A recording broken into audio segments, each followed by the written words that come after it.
You're listening to the Options Insider Radio Network, the home of the Options Podcast. For more quality options programs, visit theoptionsinsider.com or search for Options Insider Radio Network in your podcast provider of choice. Listeners can also access all of our programming through our mobile app available in the iTunes and Google Play stores. Select programs are also available via live stream at mixlr.com/options-insider. That's mixlr.com/options-insider. Don't forget to follow along with your favorite programs and submit your own questions for the hosts at twitter.com/options, stocktwits.com/options, facebook.com/theoptionsinsider, or via questions at theoptionsinsider.com.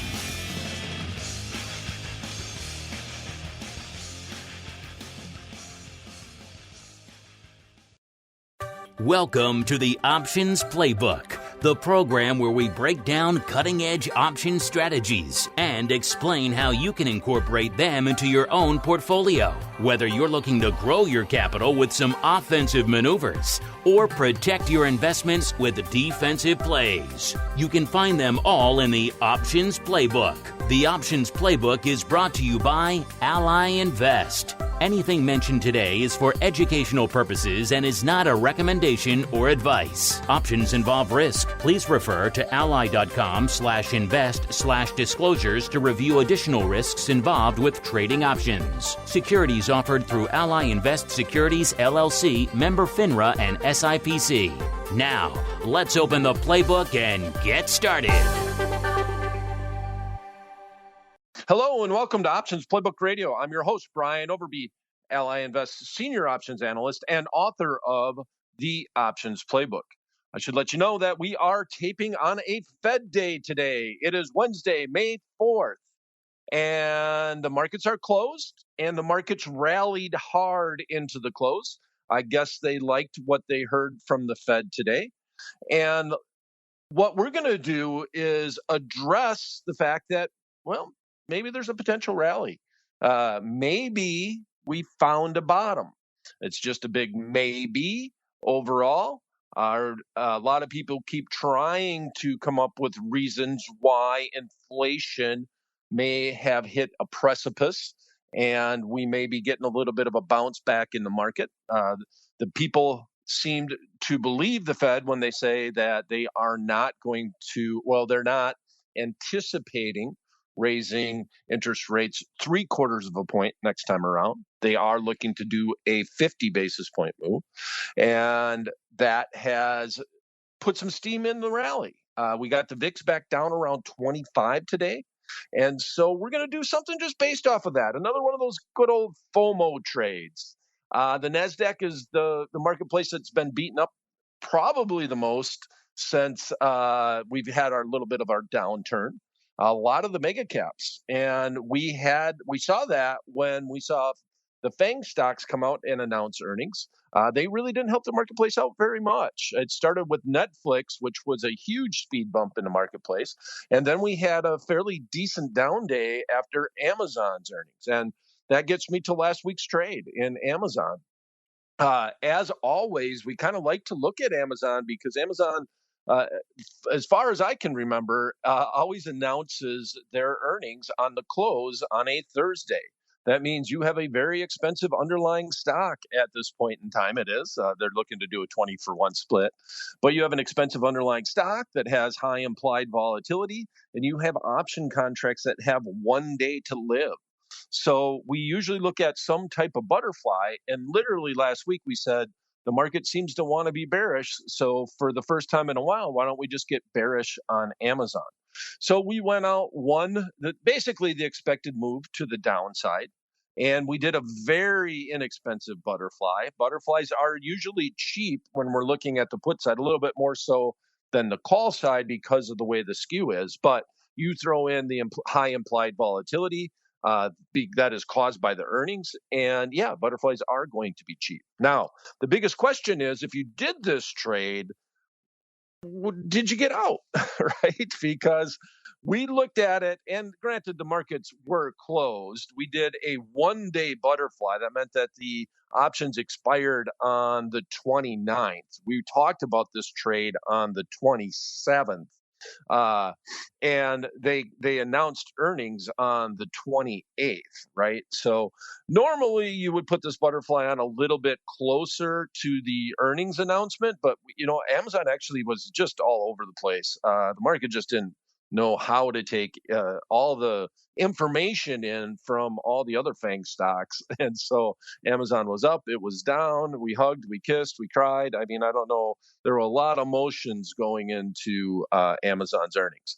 Well, bottom line is, here's the strikes that we picked, and if we could have filled it at the midpoint after the close, it was trading right around 10 cents. That would have been a real solid fill, but I just went with the information that we had. So it was a 10-cent net debit to the account. That means for every 1 by 2 by 1 butterfly that we looked at, we were paying $10 plus commissions, of course, and that's going to be our max risk on that trade. So the strikes that we looked at were the 25.50 put, selling 2 of the 25.70 puts, and buying 1 of the 25.90 puts. Now, obviously, all the same expirations. They would have had 1 day to live. And what happened on that Friday? Well, Amazon opened at right at 25.96.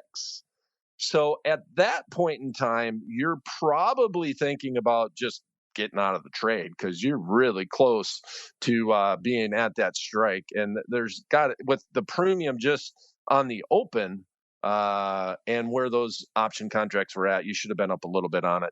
But the stock actually screamed through the short strike and hit the low of 24.85. So as soon as we hit 25.70, we should have been out. We're probably, even though it's a 20-point wide butterfly, at that point in time, you're probably up $1 or $2, $1 or $2. I didn't grab a screenshot of it, but you got to realize that if you're doing a butterfly the day after earnings, if you hit your short strike, you're going to be out. You take whatever profit you may have, you close out the trade, and you move on. I mean, for heaven's sakes, it was a $10 trade right now. If you went out and did a few thousand contracts, that'd be a little bit different on how you might approach it. But in our example, it's always meant to be a paper trade. We're just trying to learn. The market wanted to be bearish. We got bearish on it. The market came down and it went through our short strike, which was well over an expected move to the downside, and you just close it. You take what you can get. So at any point in time, if you're up $1, if you got $2 out of the trade, that would have been great. If you didn't close it out, well, guess what? It closed at 24.85, out of the money, not even close to where that short strike was at. So you would have been out of the money and lost your $10. That's simple. That's straightforward. So very, very, very simple overview of last week's trade. There was a time where it would have been profitable after earnings, and it's just always fun to look at butterflies in Amazon when they have 1 day to live, and the pricing is so dynamic in those option contracts. All right, so this week we're going to jump on board with the Fed here, and a lot of things that I heard during the meeting and after the meeting were just about people trying to speculate if that inflation mark is inflation being tamed as we go into the summer months here. Has the Fed acted quick enough with not only their raises, but what their outlook going into the next Fed meeting to make the marketplace feel comfortable after a very strong downturn, especially in the tech stocks?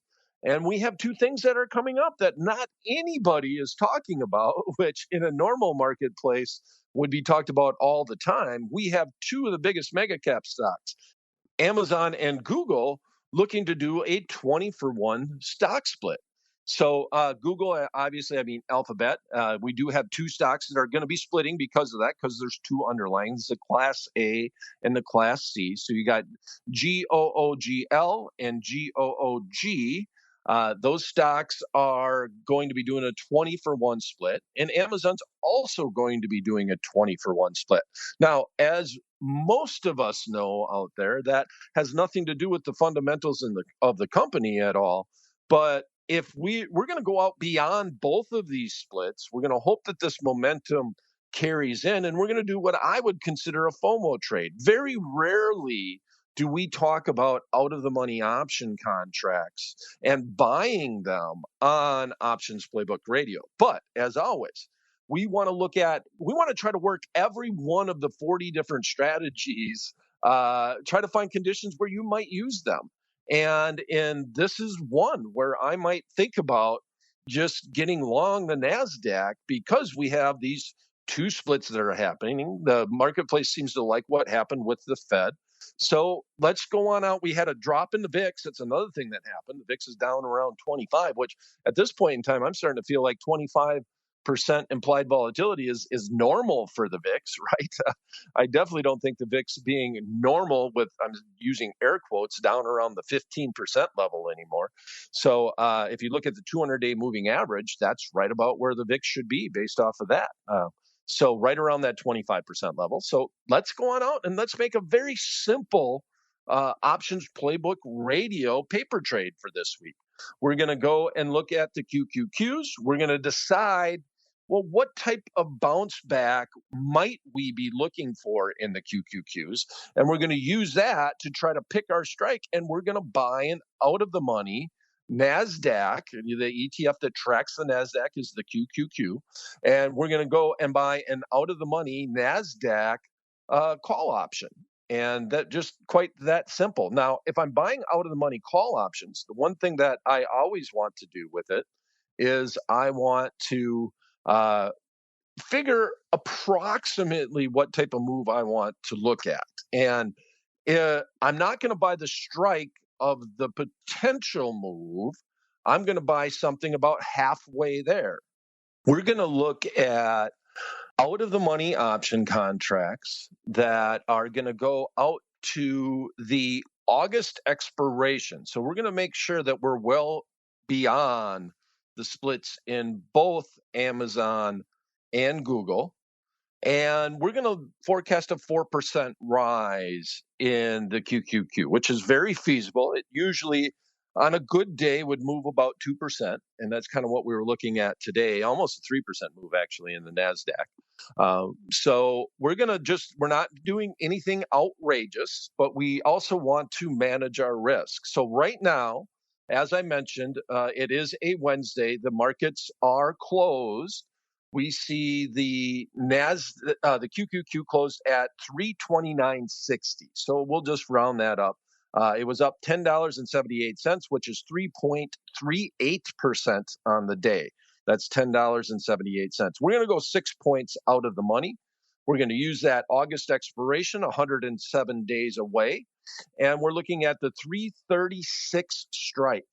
Right now, we have the market is at 1633 by 1669. So we'll come in and we'll say 1650. We'll come fairly close to the midpoint. Like I said, the markets are closed. Probably have a tighter market on that once the market's open. The QQQs are very liquid, so I would expect a much tighter spread during market hours. So we're going to be buying to open one contract of the August 19th expiration, 336 strike call option in the QQQ, and that's going to be our paper trade for this week. So if we're buying this, assuming that the marketplace could go up about 2% by that time, by that August expiration, we really means that we do think it's going to go beyond 2%. Like we're kind of looking for a 4% move, and that's why we picked that strike. Now, if I'm buying out of the money option contracts, I find that to be a purely speculative trade. And I always target about half the move for the strike price that I wanted to buy. So this is basically implying that if I'm doing this, I'm assuming the market could get to, that it's feasible for the marketplace to get to 342. And if you just even look at the expected move for that August expiration, the at-the-money option contracts are trading for $20 each on the put side and on the call side. So you're looking at about a 40-point move overall. So that's well within that range. And the total cost of the trade, if we could fill at the midpoint, is $1,650. So that's $1,650. I'm managing my risk, not paying a ton for that option contract. We're just talking about buying one.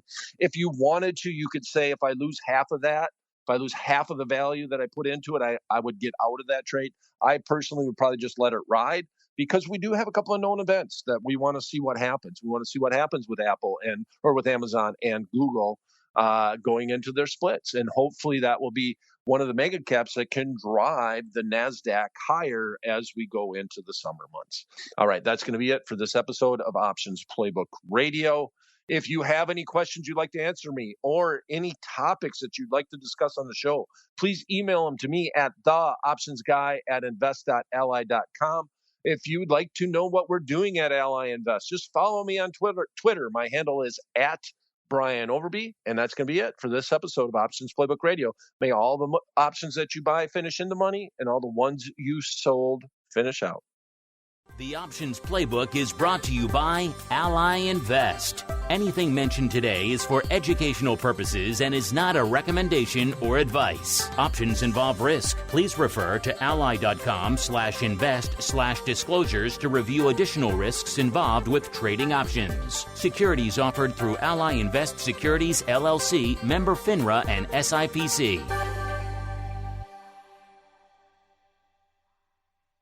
You're listening to the Options Insider Radio Network, the home of the Options Podcast. For more quality options programs, visit theoptionsinsider.com or search for Options Insider Radio Network in your podcast provider of choice. Listeners can also access all of our programming through our mobile app available in the iTunes and Google Play stores. Select programs are also available via live stream at mixlr.com/options-insider. That's mixlr.com/options-insider. Don't forget to follow along with your favorite programs and submit your own questions for the hosts at twitter.com/options, stocktwits.com/options, facebook.com/theoptionsinsider, or via questions@theoptionsinsider.com.